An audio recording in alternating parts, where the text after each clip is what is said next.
Hey everybody, it's time for another episode of Wonder Woman Says. I know it's Black History Month and we haven't been talking about no black comics tonight. I'm gonna make sure we atone for that. Of course, I can't wait to review this first comic. DC been having this great mini-series as of late. Of course, I'm talking about Nubia and the Amazons. I really commend DC for finally giving this character the justice she deserves. She's been inactive for far too long. She's been obscure for far too long. I just think if they would just give this character more of a chance, I think she could be just as popular as Diana is. Thank you, DC, for this mini-series. I hope you give her a whole series after this is over soon. Of course, I really love this opening shot right here. I really like the dialogue too. The dialogue I think can be sympathized with by any minority out there, even though this is being said by the villain.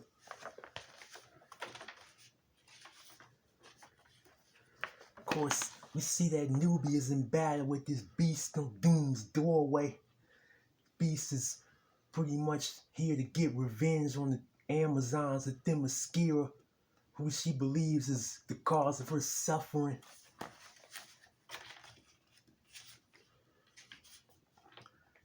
course, Nubia puts up a hell of a battle against this beast, although the beast just does her best to fight back no matter what.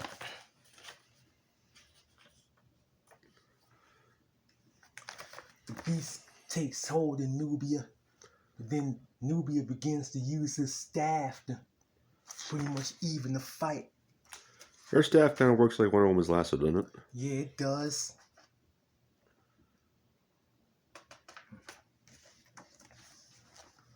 Nubia begins to use her powers to begin to see things from the beast's perspective, but Nubia's gonna find out something real soon. Because keep in mind, she could have killed this beast, but she decides to let it live instead.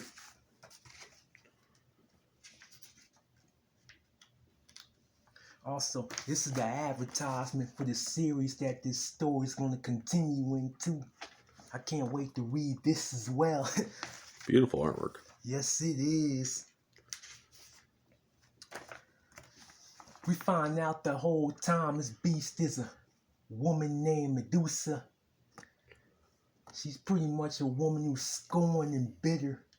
Nubia decides to show mercy on her, which I think is a pretty nice twist to the story. Makes you kind of sympathize with the villain. Gives the villain a personality too. I like that they did this. I could go further, but I don't want to spoil the rest of this book since it's only a week old. I do love the artwork. I love the story. I love the dialogue. I think Nubia's in top form here. I love the villain even. I think the villain has a nice personality. You can kind of almost sympathize with her too. It kind of reminds me, I think it was Savage She-Hulk issue number 7, Lady Kills the Blues. I never read it. I like She-Hulk though. I'm going to read it one day. I know you probably got it over there somewhere. Oh, yeah. Yeah, you the She-Hulk fanatic. You know it. Yeah.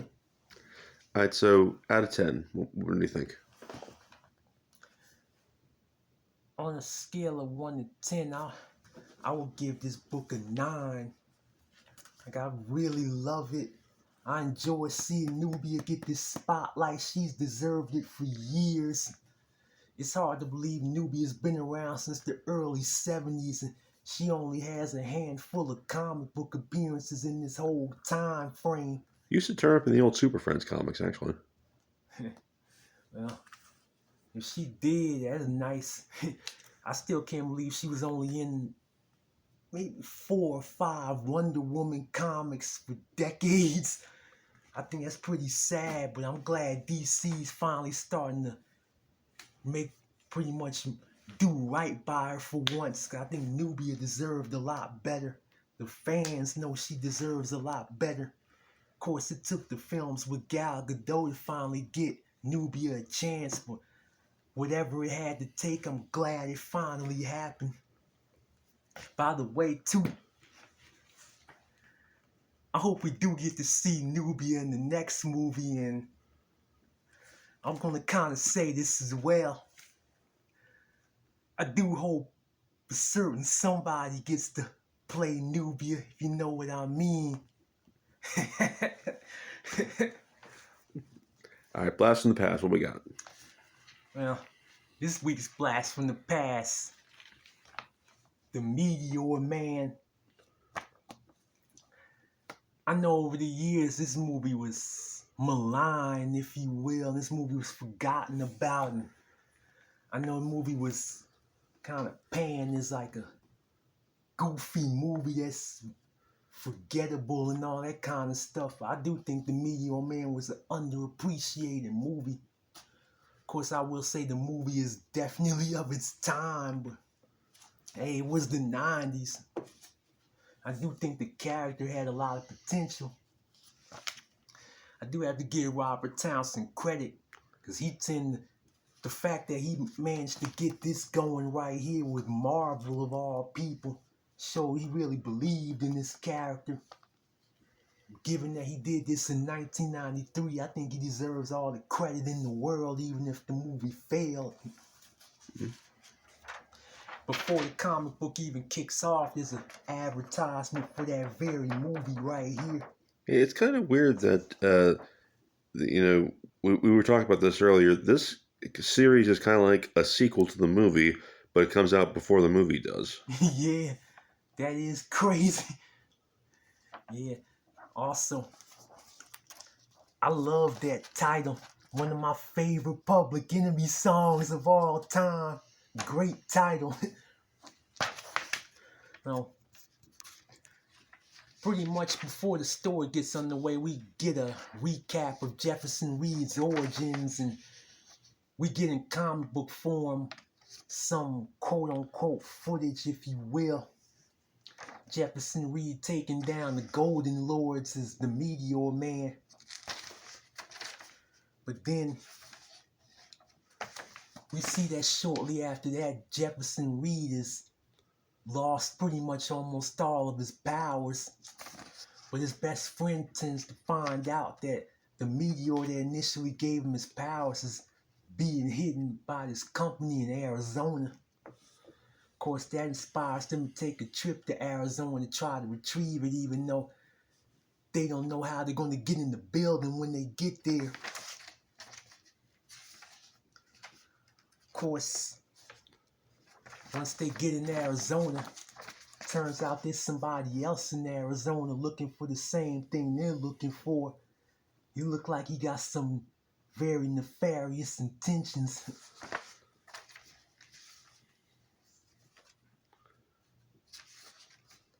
Of course, when we get to this building in Arizona, turns out some pretty shady businessmen are trying to buy the meteor off of them.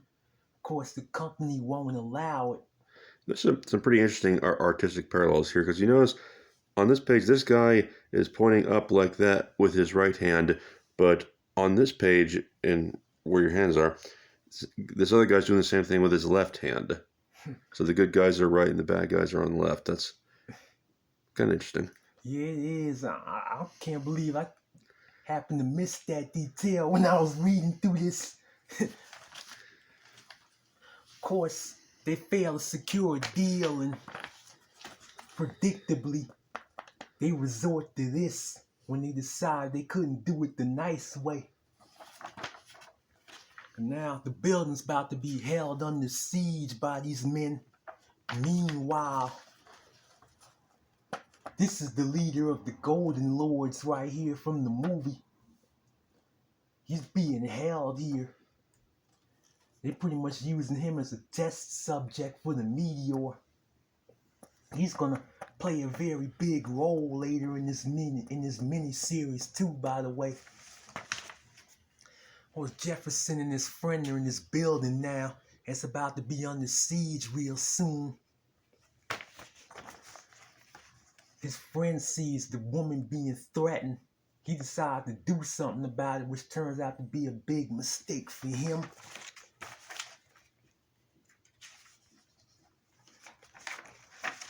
Jefferson is spotted by some guards. He pretty much uses his fading powers to get away from them. Jefferson, of course, soon realizes that his friend's in trouble, and he has to save him.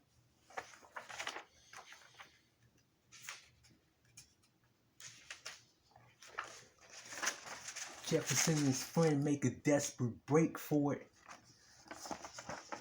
From the looks of it down here, look like Jefferson got shot a few times, but he's about to touch the Meteor, and if he could touch it, he's pretty much gonna save his life, and he become the full Meteor man again. But then, of course, the comic book ends in the traditional cliffhanger. This explosion right here. Pretty much have to see the next issue to see what happened after this. On another note, I love this advertisement right here for the adaptation of the movie. I think it's very fine artwork in this advertisement. I will say,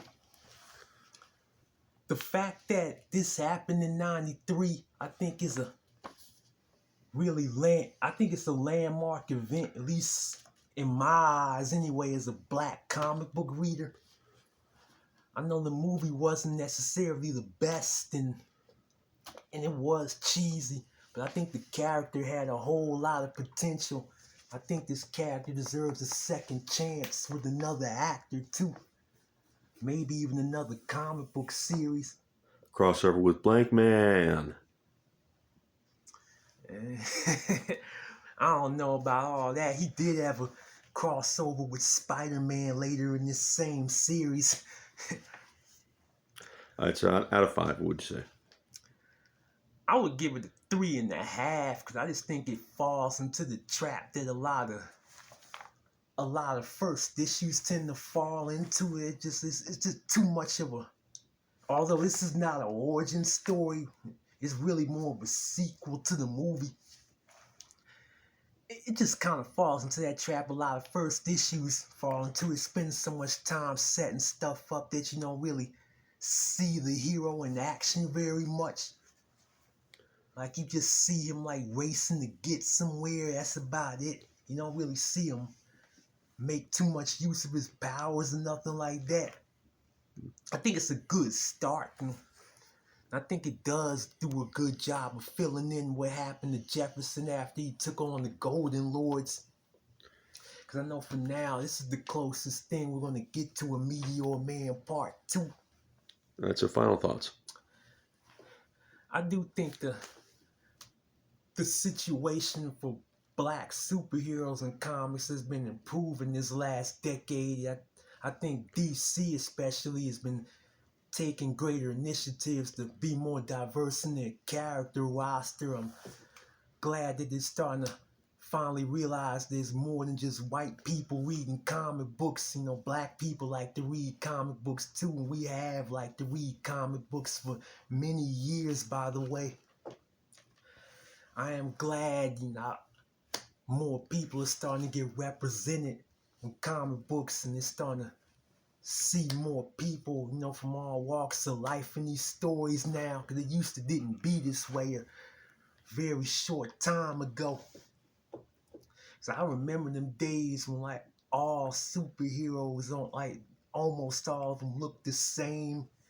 Almost all of them had a similar background.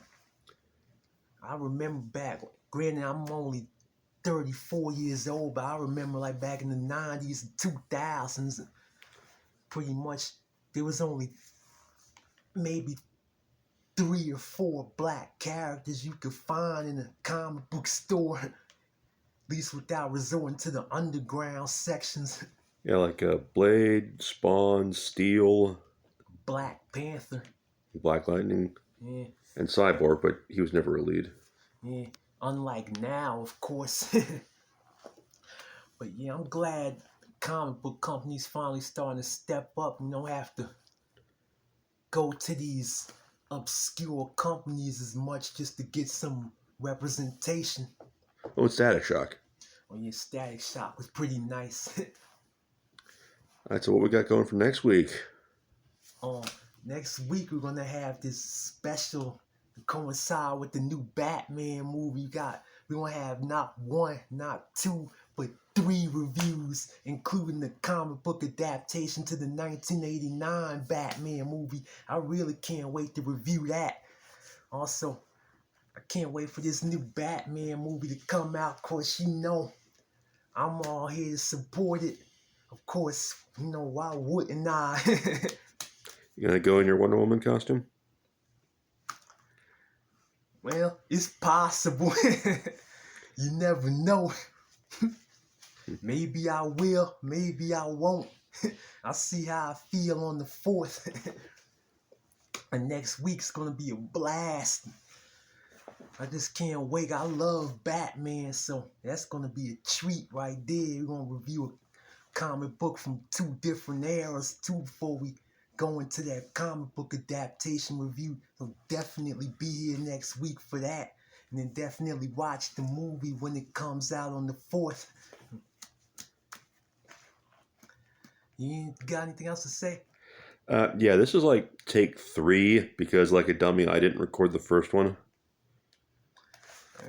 Mistakes happen. At least we have it now. That's all that matters.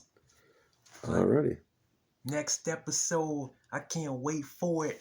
You have a good night. We'll see you next week. Peace.